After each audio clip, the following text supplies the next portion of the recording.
எப்பொழுது எனது பார்வையில் இவன் பட்டாலும் எரிந்து சாம்பலாகி விடுவான்.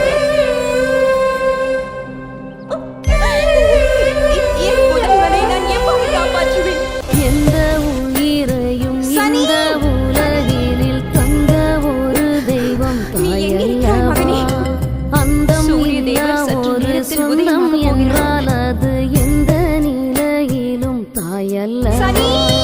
தன்னந்தனியானியும் இருந்த உந்தன் துணையா யாரும் இல்ல.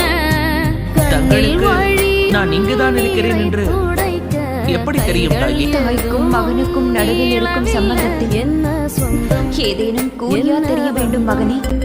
ஒரு தாயை போல் மிகச்சிறந்த குரு யார்? தாய். ஒரு உயிரை வளர்ப்பவரே குருவாவார். ஆனால் அந்த உயிர் உருவாவதோ தாயிடமிருந்து.